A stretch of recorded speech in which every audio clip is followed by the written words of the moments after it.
আমন্ত্রণ RICL still জনতন্ত্র গণতন্ত্রে আপনাদের সঙ্গে আছি শেখ জায়েদ। স্বৈরাচার পতনের 1 বছর পূর্তি হচ্ছে আগামীকাল 36 জুলাই 5 আগস্ট। ঘোষণাপত্র যেটি নিয়ে অনেক কথাবার্তা হচ্ছিল, জুলাই ঘোষণাপত্র, সেটি সরকার চূড়ান্ত করেছে। কাল বিকেলে প্রধান উপদেষ্টা ডক্টর মোহাম্মদ ইউনূস সেই ঘোষণাপত্র পাঠ করবেন এমনটি আমরা জেনেছি। কথা বলতে চাই জুলাই ঘোষণাপত্র নিয়ে, জুলাই ঘোষণাপত্রে কি থাকতে পারে সেটি নিয়ে, এছাড়া বাংলাদেশের চলমান রাজনৈতিক পরিস্থিতিতে নানা রকম রং বদলাচ্ছে সেই বিষয়গুলো নিয়েও কথা বলতে চাই। দুজন অতিথি আমাদের সঙ্গে স্টুডিওতে যুক্ত হয়েছেন, পরিচয় করে দিতে চাই তাদের সঙ্গে। আমার ডান পাশে আছেন doctor Asaduzzaman Ripon, vice chairman BNP, স্বাগত আপনাকে। আর একেবারে সর্বডানে আছেন আপনাদের সবারই পরিচিত মুখ ববি হাজ্জাজ, চেয়ারম্যান জাতীয়তাবাদী গণতান্ত্রিক আন্দোলন এনডিএম, আপনাকেও স্বাগত জানাই। ঘোষণাপত্র চূড়ান্ত করা হয়েছে, এই প্রসঙ্গেই একটু কথা বলতে চাই। জনাব আসাদুজ্জামান রিপন, আপনার কাছে শুরুতে আসতে চাই। জুলাই ঘোষণাপত্র পাঠ করবেন প্রধান উপদেষ্টা। এই ঘোষণাপত্র নিয়ে যারা জুলাই আন্দোলনে যে ছাত্র জনতা স্বৈরাচারের পতন ঘটিয়েছে, ছাত্র জনতার একটা দাবি ছিল যে জুলাই ঘোষণাপত্র ঘোষণা করা। পরবর্তীতে আমরা দেখলাম রাজনৈতিক দল হলো, রাজনৈতিক দল হওয়ার আগে নাগরিক কমিটি ছিল, তারা একবার ঘোষণা করতে চাইলেন, সরকারের পক্ষ থেকে বলা হলো সব রাজনৈতিক দলের সঙ্গে কথা বলে তারপর ঘোষণা করা হবে। সেটি 1 বছর পর 5 আগস্ট ঘোষণা করা হচ্ছে। কি থাকতে পারে আসলে ঘোষণাপত্রে? কি থাকতে পারে এটা তো স্পেকুলেট করা ভেরি ডিফিকাল্ট। কি প্রত্যাশা করেন? তো স্বাভাবিকভাবে মানে এখানে আসলে ঘোষণাপত্র এবং জুলাইয়ের জাতীয় সনদ দুটো ভিন্ন বিষয় নিয়ে আলোচনা আছে।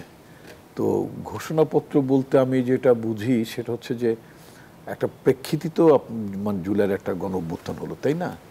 একটা অনির্বাচিত সরকার যারা নিজেদেরকে নির্বাচিত বলে দাবি করতেন, তো এই ধরনের একটা মাফিয়া সরকার যারা বাংলাদেশ থেকে লক্ষ লক্ষ কোটি টাকা যারা পাচার করেছে, গুমের ঘটনা ঘটিয়েছে, দিনের ভোট রাতে করেছে, সমস্ত কিছু নিয়ে সোজা কথা একটা কর্তৃত্ববাদী একনায়কতান্ত্রিক সরকার কথিত নির্বাচনের নামে, কথিত সংসদীয় গণতন্ত্রের নামে তারা দেশটা 15 বছর মানে কবজা করে রেখেছিল শাসন ক্ষমতাকে।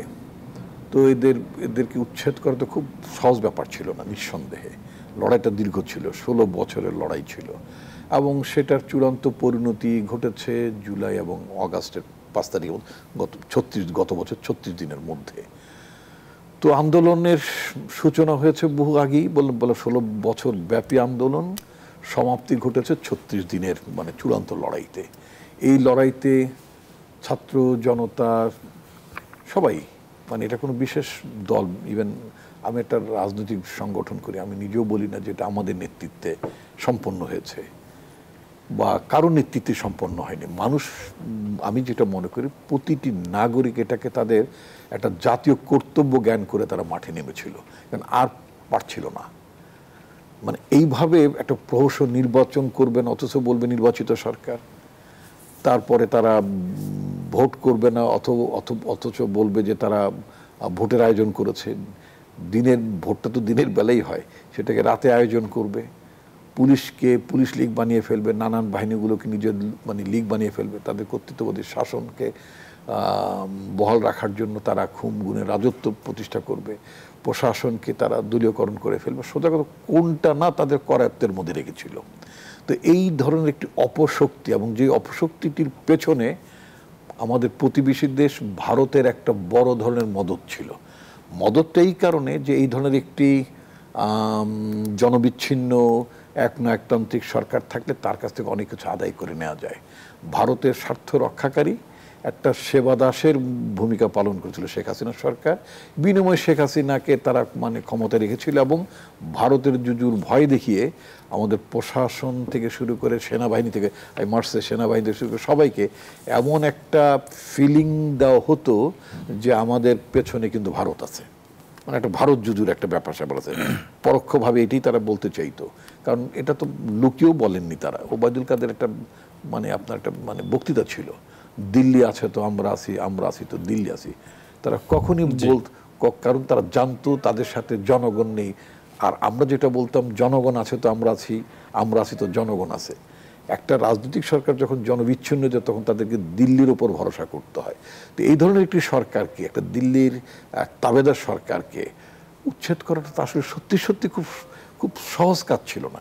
এটার জন্য একটা লম্বা লড়াই, এই সময়ে মানুষজন ঢাকা শহরে আসতে শুরু করে, একটা লম্বা লড়াই দরকার ছিল। একটা লম্বা লড়াই হয়েছে এবং এটা চূড়ান্ত ভাবে এটা মানে শেষ হয়েছে 36 দিনে। তো এই এত বড় একটা লড়াই, 16 বছর ব্যাপী একটা লড়াইয়ের মধ্য দিয়ে মানুষের তো নিঃসন্দেহে একটা আকাঙ্ক্ষা আছে।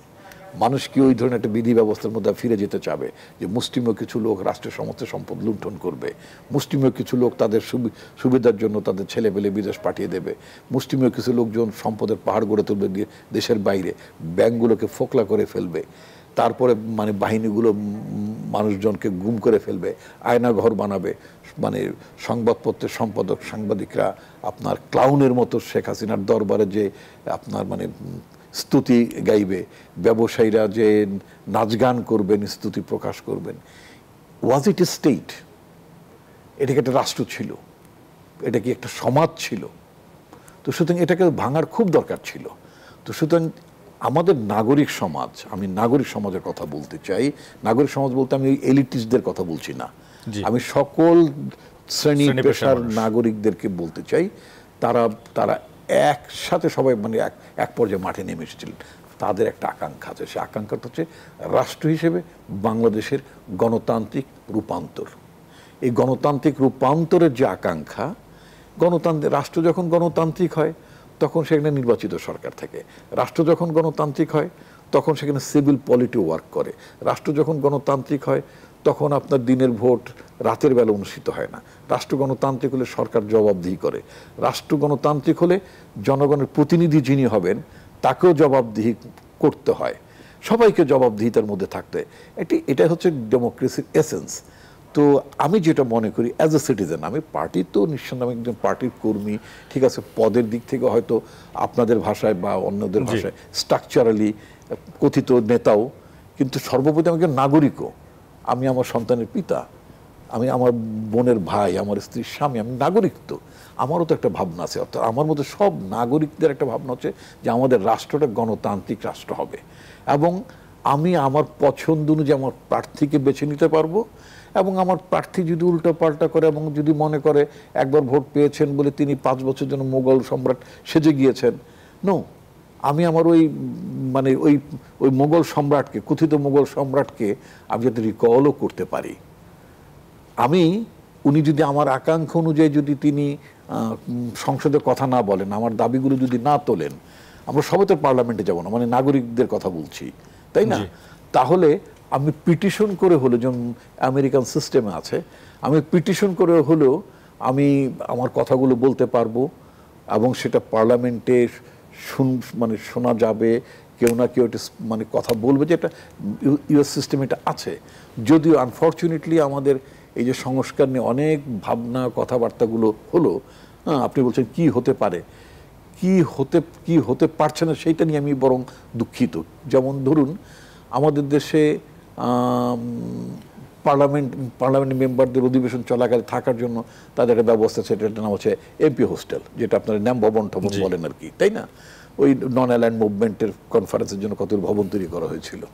তো এটা কি ঠিক যে সারা বছরের জন্য একজন এমপি ঝিকোর কাছে হোক, অথবা আমার মুন্সিগঞ্জের কথা যদি বলে, কারণ ঝিকোর কাছের লোক হয়তো মানুষ মানে অন্য ভাবতে পারে যে তাকে আমি আন্ডারমাইন করলাম, না, একটু প্রতীকীভাবে বললাম, বরগুনা হতে পারে, যে কোনো অঞ্চলের লোক হতে পারে। তো তারা অধিবেশনের সময় ঢাকায় আসবেন, অধিবেশনে অংশগ্রহণ করবেন, এটা সত্য।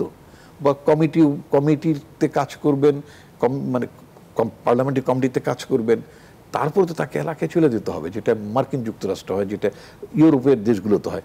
অত দূরে যাওয়া দরকার নেই। একেবারে পার্শ্ববর্তী দেশ দিল্লিতে বিহার, উড়িষ্যার, কলকাতার এমপি সাহেব যারা আছেন, অধিবেশনের পরে ওখানে একেবারে ফিক্সড হয়ে থাকেন না।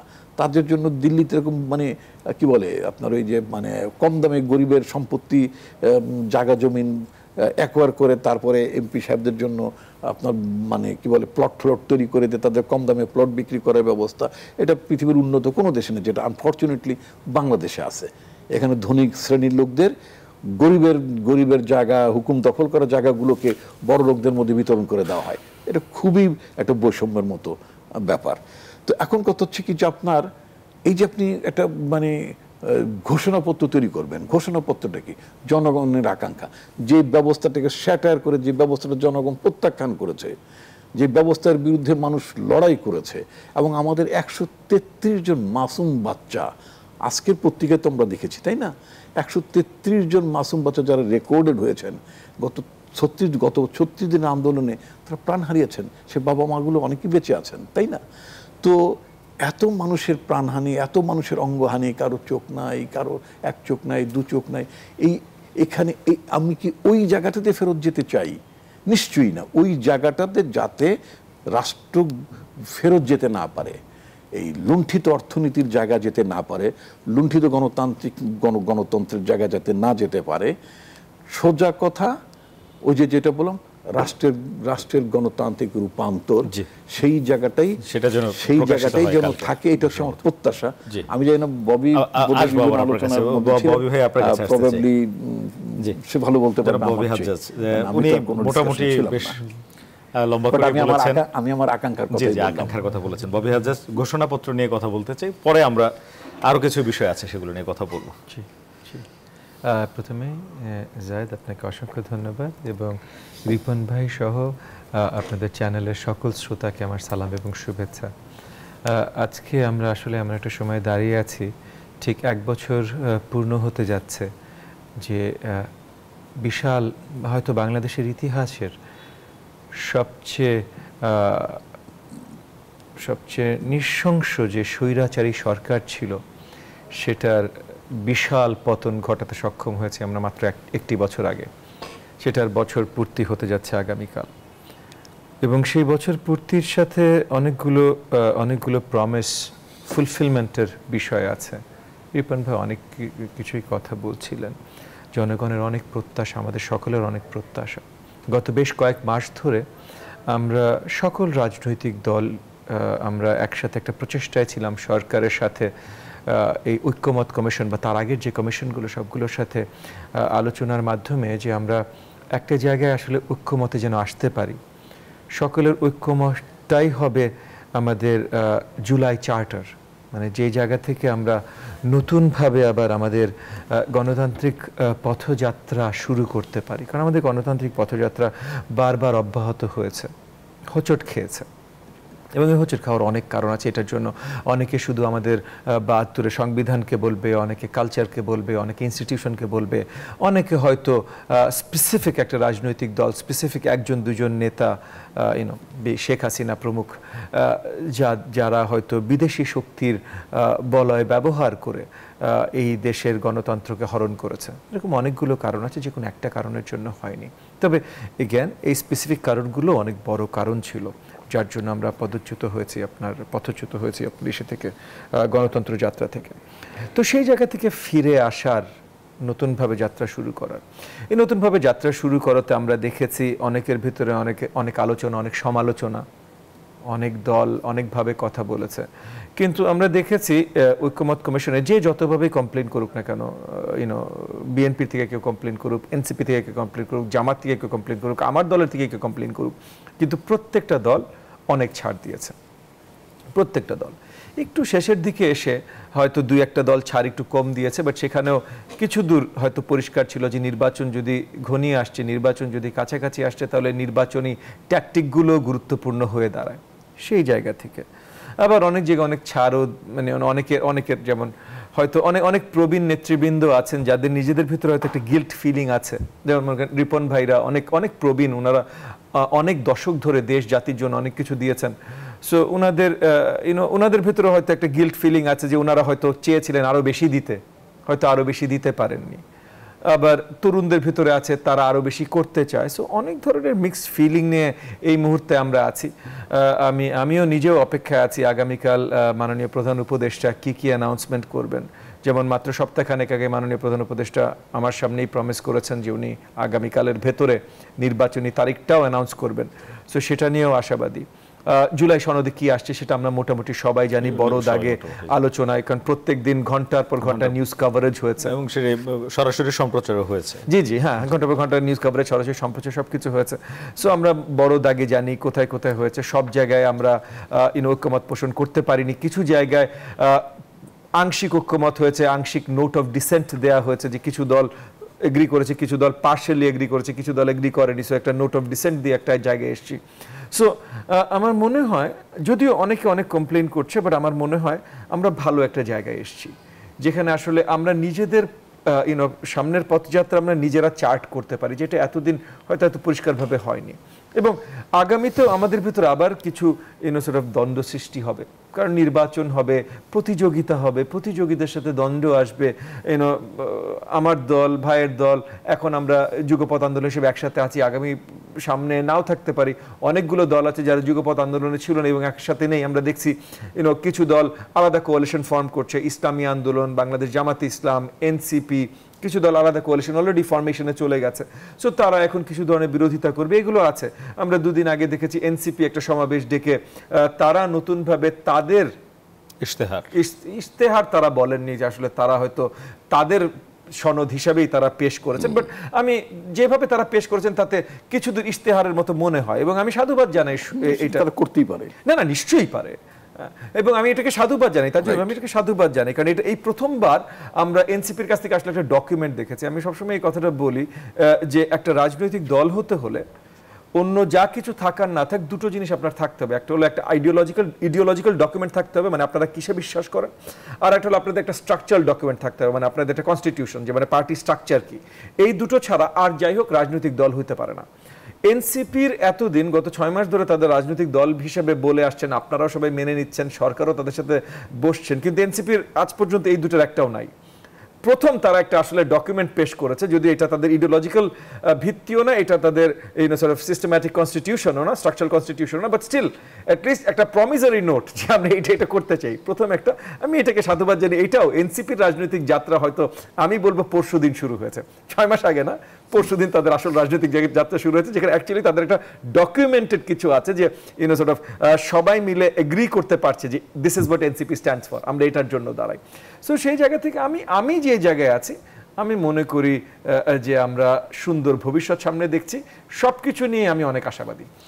অনেক ধন্যবাদ দুজনকে। আমরা একটা বিরতি নেব, বিরতির পর এসে কথা বলতে চাই। উপদেষ্টা মাহফুজ আলম তিনি স্ট্যাটাস দিয়েছিলেন যে 1-11 পদধ্বনি শুনতে পাচ্ছেন, তার কয়েক ঘন্টা পরে তিনি আবার স্ট্যাটাসটি ডিলিট করে দিয়েছেন। এছাড়া এনসিপিকে কিংস পার্টি বলেছে টিআইবি, এবং সেটার জন্য প্রমাণ হিসেবে তারা বলেছেন যে দুজন উপদেষ্টা আছেন সেখানে ছাত্রদের, যারা এনসিপিকে পুরোপুরি সমর্থন দিচ্ছেন, এমনটি টিআইবির পক্ষ থেকে বলা হয়েছে। আরও কিছু বিষয় আছে, এগুলো নিয়ে কথা বলতে চাই। দর্শক, একটা বিরতির সময় হয়েছে, একটা বিরতি নিচ্ছি, ফিরছি একটু পর, সাথে থাকুন। বিরতির পর আবারও স্বাগত। দেখছেন আরআইসিএল স্টিল গণতন্ত্র। কথা বলছিলাম জুলাই ঘোষণাপত্র নিয়ে। ঘোষণাপত্রে বাংলাদেশের জন্মের আগে থেকে যে আন্দোলনগুলো বাংলাদেশের জন্মের জন্য হচ্ছিল, এবং বাংলাদেশের এই স্বাধীনতার পর গণতান্ত্রিক যে আন্দোলনগুলো হয়েছে বাংলাদেশে, সব কিছুরই অন্তর্ভুক্তি থাকবে এই জুলাই ঘোষণাপত্রে, এমনটি গণমাধ্যমে এসেছে। কালকে ঘোষণাপত্র হলে আরও জানতে পারবো।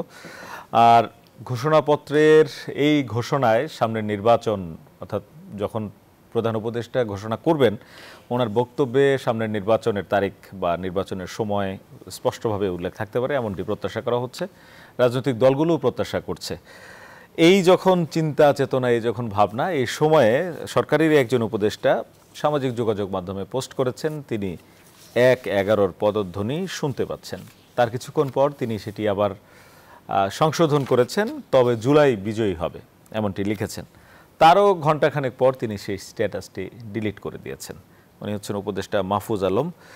এই প্রসঙ্গে আসলে মন্তব্য একটু জানতে চাই, যেন বাসুজ্জামান রিপন কি বলবেন? 1-11 পদধ্বনি শোনা যাচ্ছে, সরকারের একজন উপদেষ্টা লিখেছেন। 1-11 তো ধন্যবাদ, সন্দেহে ভালো জিনিস নয়। এখন কথা হচ্ছে যে উনি তো সরকারের তথ্য উপদেষ্টা, মানে মৎস্য উপদেষ্টা না। উনি একটা তথ্য দিয়েছেন সামাজিক, না উনি তথ্য উপদেষ্টা। উনি মৎস্য উপদেষ্টা না, উনি ভূমি উপদেষ্টা না, বা কি বলে শ্রম উপদেষ্টা না। উনি যখন তথ্য উপদেষ্টা, তখন আমার ধারণা তিনি দায়িত্বশীল মানুষ, সবাই দায়িত্বশীল মানুষ যারা উপদেষ্টা নিশ্চয়ই, কিন্তু উনি এই যে মানে আমাদেরকে আতঙ্কিত করলেন। আমি তো মানে মাহফুজের কাছে জানতে চাইবো না, আমি জানতে চাইবো প্রফেসর মোহাম্মদ ইউনূসের কাছে, যে তার সরকারের তার একজন উপদেষ্টা, উনি হচ্ছেন প্রধান উপদেষ্টা, ওনার উপদেষ্টা পরিষদের একজন সদস্য যিনি তথ্য ডিপার্টমেন্টের দায়িত্বে, তিনি জাতিকে জানালেন, যেটা বিবিসি পর্যন্ত মানে কোট করেছে তার বক্তব্য, আমি ফটো কার্ড দেখলাম। তো সেখানে আপনি যে এটা উল্লেখ করলেন যে মানে 1-11 পদধ্বনি শোনা যায় অথবা লাইক দ্যাট, আপনার কথাই যদি বলি যে 1-11 কোনো মানে ভালো জিনিস না। মানে ভালো জিনিসটা মানে এইটাই যে 1-11 একটা অভিজ্ঞতা, 2007 সালের একটা 1-11 যে অভিজ্ঞতা, সেই অভিজ্ঞতাটা তো মানে রাজনীতির জন্য খুব সুখকর ব্যাপার ছিল না। এই 1-11 ইন্টারভেনশনটা কি ছিল? একটা তত্ত্বাবধায়ক সরকার ছিল, সেই তত্ত্বাবধায়ক সরকারকে আপনার ঘাট ধরে ক্ষমতা থেকে নামিয়ে তারপরে আর তাদের পছন্দ মতো আরেকজনকে মানে তত্ত্বাবধায়ক সরকারের প্রধান ডক্টর ফখরুদ্দিন আহমেদকে নির্বাচিত করা হলো। তারপরে আপনার মানে মানে উপদেষ্টা পরিষদ অনেকই বদলে গেল ইত্যাদি ইত্যাদি, এবং তারা 2 বছর থাকলো, সংবিধানে সেটা ম্যান্ডেটেড না থাকলেও। আচ্ছা, তো তারপরে একটা যে নির্বাচন হলো সেটা ছিল একেবারে একটা ছকে কষা নির্বাচন। বাংলাদেশে যে গত 15 বছরে যেটা ভারতের কর্তৃত্ব প্রতিষ্ঠা করার যে একটা প্রক্রিয়া ছিল, একটা পুতুল সরকার প্রতিষ্ঠা করার মধ্য দিয়ে, সেটা ছিল আপনার 111 মানে তৎকালীন 1-11 সরকারের 1-11 কায়েম করার একটা প্রেক্ষাপট। ওই প্রেক্ষাপটটা সৃষ্টির মধ্য থেকেই আপনার 2 বছর পরে আওয়ামী লীগ ক্ষমতা আসলো, এসে পরে পিলখানা, তারপরে পিলখানা বলেন, হেফাজত বলেন, যা বলেন, বেগম খালেদা জিয়াকে কারাগারে পাঠানো বলেন, তারেক রহমানকে নির্বাসনে পাঠানো বলেন, আমি সহ অসংখ্য নেতাকর্মীদের মামলা ঠামলা দিয়ে গুম-টুম যা কিছু সব কিছু হলো। তো এবং যেটার জন্য ফাইনালি এই মানে আপনার শেখ হাসিনাকে পালাতে হলো, মানে এটা মানে টিকে নেই। তো যখন সরকারের তথ্য উপদেষ্টা যখন বলেন, যেমন মির্জা ফখরুল ইসলাম আলমগীর বলেছেন, তারও একটা স্টেটমেন্ট আছে, দেখলাম বক্তব্য আছে, স্টেটমেন্ট মানে তিনি একটা বক্তৃতা বলেছেন যে নির্বাচন ব্যাহত করার ষড়যন্ত্র হচ্ছে, গণতন্ত্রী উত্তরণের একটা মানে ষড়যন্ত্র হচ্ছে। অপোজিশন থেকে তো আমি নানান ধরনের আশঙ্কা করতেই পারি, আমার অ্যাপ্রিহেনশন থাকতে পারে, কারণ সাধারণত একটা তত্ত্বাবধায়ক সরকার বলেন, অন্তর্বর্তীকালীন সরকার বলেন, এই ধরনের সরকারের তো একটা লিমিট আছে আপনার মানে ক্ষমতা থাকার, একটা ইনডেফিনিট পিরিয়ড তো একটা এই ধরনের ইন্টারিম গভর্নমেন্ট কোথাও থাকে না। আর গণঅভ্যুত্থানের পরে ইউজুয়ালি বিভিন্ন দেশগুলোতে দ্রুত নির্বাচনের মধ্য দিয়ে একটা ডেমোক্রেটিক ট্রানজিশন দেখে চলে যায়।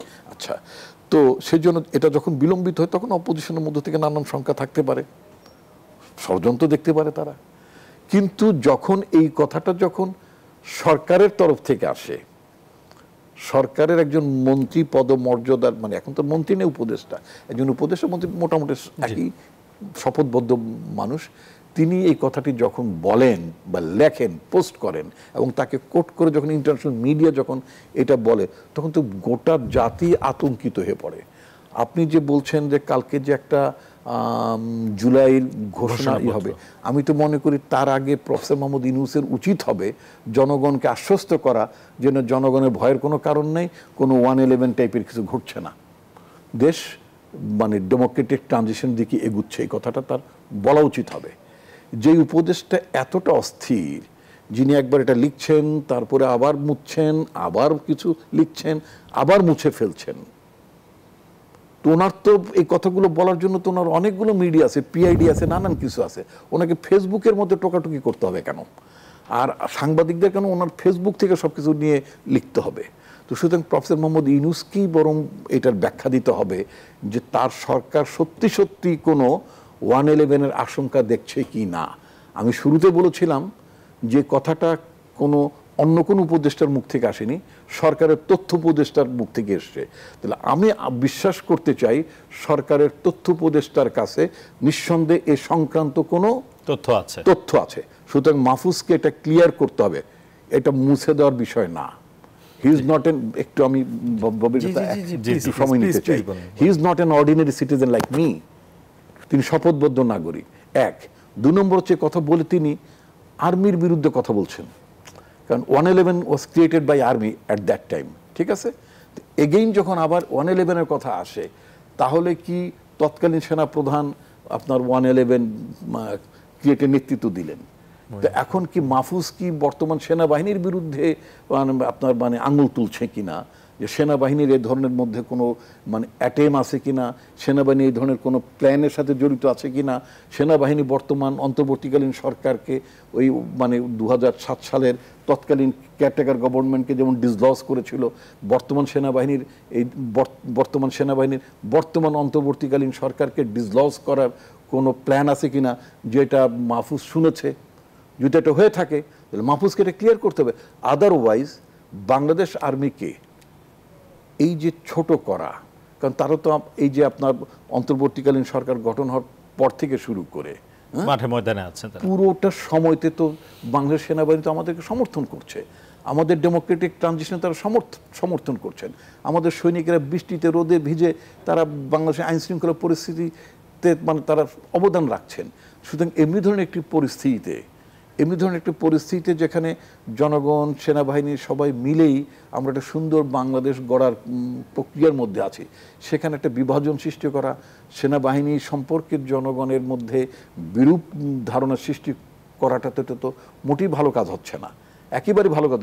সুতরাং মাহফুজকে ব্যাপারে এক্সপ্লেন করতেই হবে, আর তা না হলে মাহফুজের ব্যাপারে প্রধান উপদেষ্টার ব্যবস্থা নিতে হবে। ধন্যবাদ আপনাকে। ববি হাজ্জাজ, একই বিষয়ে আপনার কোনো কিছু যুক্ত করার থাকলে। ছোট করে একটা জিনিস যুক্ত করি, অনেক কিছু রিপন ভাই ইতিমধ্যে বলেছেন যেটা আমি ওনার সাথে একমত। মাহফুজ তরুণ এবং আমরা তরুণদের ভুলগুলো ক্ষমা সুন্দর দৃষ্টিতে দেখতে চাই, তবে দায়িত্বশীল জায়গায় বসে আসলে এই এক্সকিউজটা খাটে না। এবং এর আগে এটা এই প্রথমবার না যে মাহফুজ এই ধরনের বিভ্রান্তিকর কোনো একটা খবর বা কোনো একটা পোস্ট সোশ্যাল মিডিয়াতে দিয়েছেন। এর আগে একবার দিয়েছিলেন যেটা বিশাল একটা ইন্টারন্যাশনাল ইনসিডেন্ট তৈরি করে ফেলার পর্যায়ে চলে গেছিল, যে ভারতের জায়গা আমরা দখল করে নিব। তো এই ধরনের পোস্ট একেবারেই আপনার ইররেসপন্সিবল বক্তব্য বা পাবলিক পোস্ট দেওয়ার পর সরকারের গুরুদায়িত্ব যার কাঁধে জনাব ডক্টর মোহাম্মদ ইউনূস, ওনার হয়তো কোনো একটা শক্ত অ্যাকশন নেওয়াটা উচিত ছিল। এটা নেওয়া হয়নি বলে হয়তো বারবার এরকম কিছু হচ্ছে। সবাই ওই যোগ্যতা থাকে না, এগেন ভালো মন্দ বলে বলছি না, বাট সবার সব ধরনের দায়িত্ব নেওয়ার যোগ্যতা থাকে না। এই অন্তর্বর্তীকালীন সরকারের উপদেষ্টা মণ্ডলীর ভিতরে অনেককেই আমরা দেখেছি, তাদের হয়তো এমনি ভালো মানুষ, হয়তো অনেক কিছুর যোগ্যতা আছে, কিন্তু ওই দায়িত্ব নেওয়ার মতো যোগ্যতা হয়তো তারা ধারণ করেন না। আমার কাছে মনে হয় যে এই তরুণ মাহফুজ সেই তালিকার ভিতরে। ডক্টর আসাদুজ্জামান রিপন বলেছেন যে রাজনৈতিক দলগুলোর পক্ষ থেকে অনেক সময় আশঙ্কা করা হয় বা আশঙ্কা এখনো আছে যে নির্বাচন পেছানোর ষড়যন্ত্র হচ্ছে। রাজনৈতিক দলগুলো নানাভাবে দাবি করে, সেটার জবাবে আবার সরকার বিভিন্ন সময় ক্লিয়ার করে যে না, আমরা ঘোষিত সময় নির্বাচন হবে।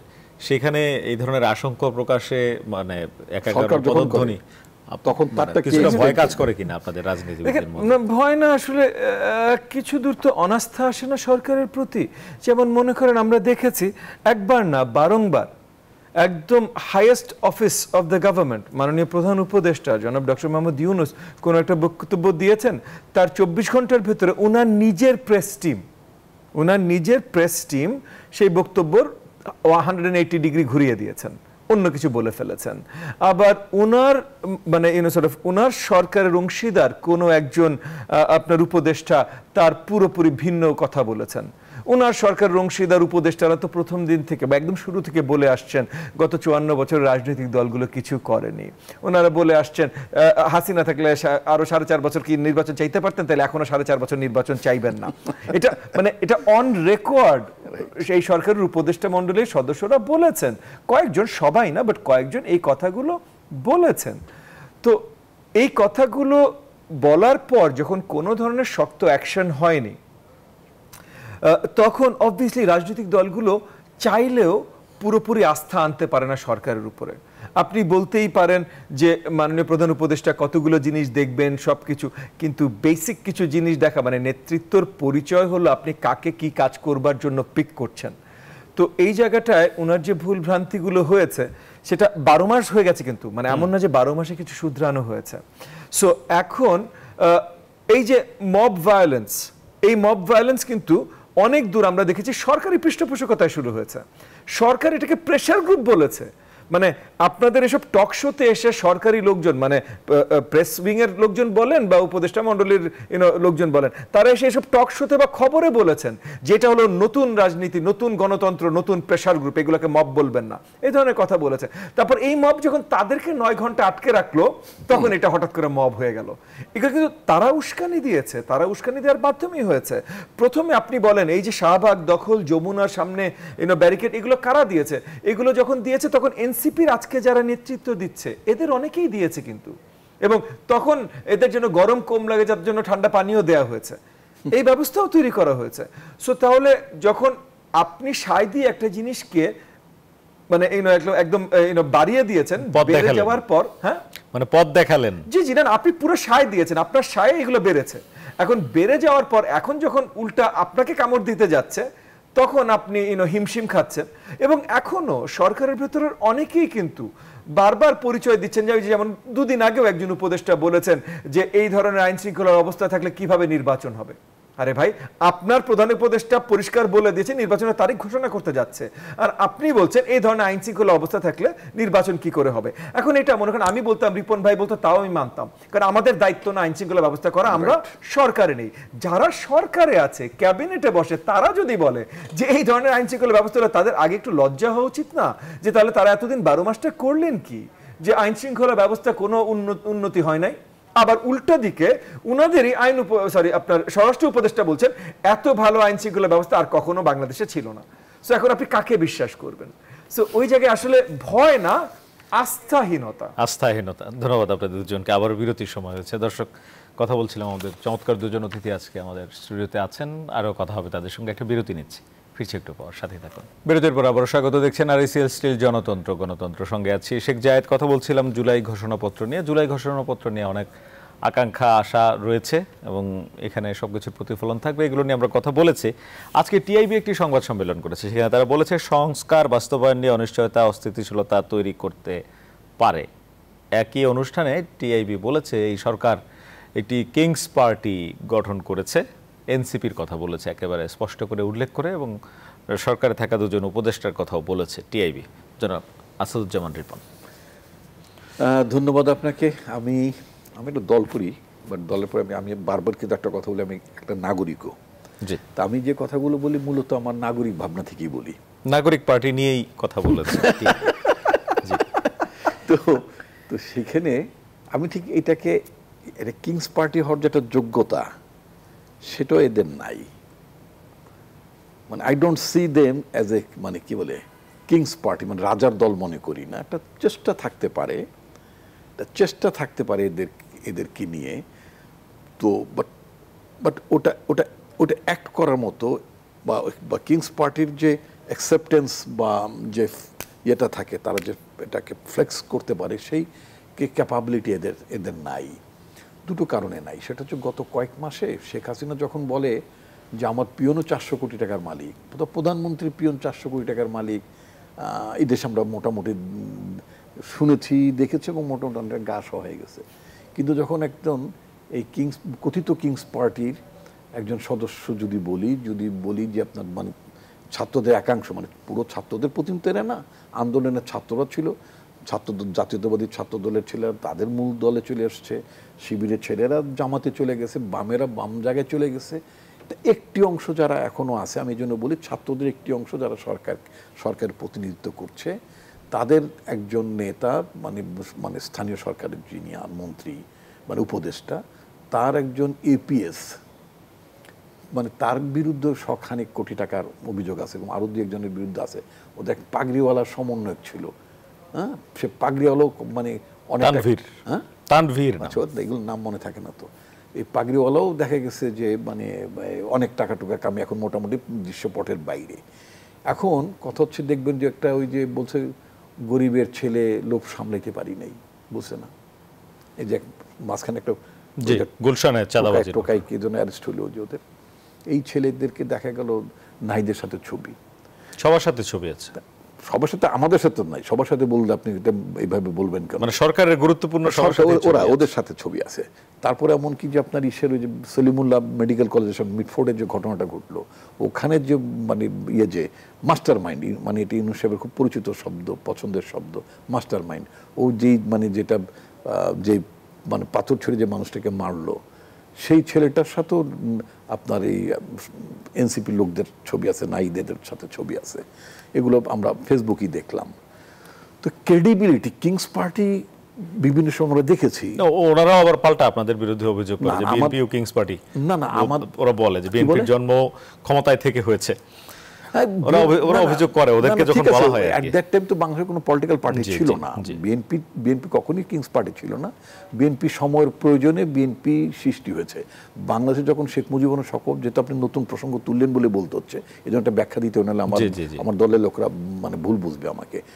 বাংলাদেশে যখন সকল রাজনৈতিক দল যখন শেখ মুজিবুর রহমান নিষিদ্ধ করে দিলেন, তখন তো কোনো রাজনৈতিক দল ছিল না। তো তখন বাংলাদেশ মানে অনিবার্য কারণেই বাংলাদেশে এই বাকশাল ব্যবস্থার বিরুদ্ধে একটি রাজনৈতিক দল প্রতিষ্ঠা হলো। ওই আকাঙ্ক্ষা, যে বলে আকাঙ্ক্ষার কারণ, যে এখন কালকে যে ঘোষণা হবে, তো জনগণের আকাঙ্ক্ষার কারণেই বাংলাদেশ জাতীয়তাবাদী দল প্রতিষ্ঠিত হয়েছে। এবং পৃথিবীতে দেখবেন কোনোদিন পৃথিবীতে কিংস পার্টি কিন্তু কখনো সাস্টেইন করে না, মাইন্ড ইট। এটা কিন্তু একটা ঐতিহাসিক সত্য, এটা আমার গবেষণাও আছে। যেমন আপনি দেখবেন পাকিস্তানে যদি ধরি, আপনার মুসলিম লীগ কায়েদে আজম বলে একটা গ্রুপ করার চেষ্টা করলো পারভেজ মোশাররফ, মানে former president general Parvez Mosharraf, ওই নওয়াজ শরীফের গ্রুপটাকে করার জন্য, ডিমিনিশ করার জন্য। তো মানে নওয়াজ শরীফ যখন আর দেশে ঢুকতে পারলেন না, আলটিমেটলি কিন্তু পাকিস্তানে পিএমএল কায়েদে আজম বলে কিছু নাই। আপনি দেখবেন এরশাদের দল আলটিমেটলি ডিমিনিশ হয়ে যাচ্ছে। কিংস পার্টিগুলো যারা বিভিন্ন দেশে, কখন রাজার প্রয়োজনে যে দল গঠিত হয়, মনে রাখবেন প্রয়োজনটা হচ্ছে রাজার, যতক্ষণ রাজা আছে ততক্ষণ প্রয়োজনটা রাজার প্রয়োজনে যখন দলটা গঠন হয়, তখন রাজা শেষ তো দলও শেষ। কিন্তু বিএনপি ওরা যদি বলে যে আমাদের পার্টির ফাউন্ডার প্রেসিডেন্ট জিয়াউর রহমান, তো জিয়াউর রহমানের শাহাদাতের এত বছর পরে বাংলাদেশ জাতীয়তাবাদী দল বিএনপি বাড়ছে, তার যে বিকাশ, হ্যাঁ, তো এটাকে একটা কিংস পার্টির মানুষের কোন ঠেকা পড়ছে ভাই? ধন্যবাদ আপনাকে। আচ্ছা, জি। তো বিএনপি বলার জন্য বলতে পারে, বিএনপি প্রকৃতপক্ষেই জনগণের দল। আমার নেতা জনাব তারেক রহমান গতকালকেও বলেছে, বিএনপির শক্তির উৎস হচ্ছে জনগণ। জি। আচ্ছা, সেটা তো আমরা মাঝে মধ্যে আমরা যখন ইচ্ছা তখনই দেখাতে পারি, আমাদের জনগণ দেখায় আমাদের সাথে থেকে, তাই না? আচ্ছা, আপনি যেটা বলছিলেন যে মানে ওদের ব্যাপার, yes, there was an attempt যে মানে এনসিপিকে কিংস পার্টি হিসেবে ট্রিট করার একটা ব্যবস্থা ছিল। যদি আমরা দেখি তাদের সমাবেশগুলোতে মানে পুলিশি প্রহরা, নানাভাবে প্রশাসনিক সহযোগিতা, এটার একটা ব্যাখ্যাও দিয়েছেন আজকে স্বরাষ্ট্র উপদেষ্টা। ব্যাখ্যা তো দিতেই পারে।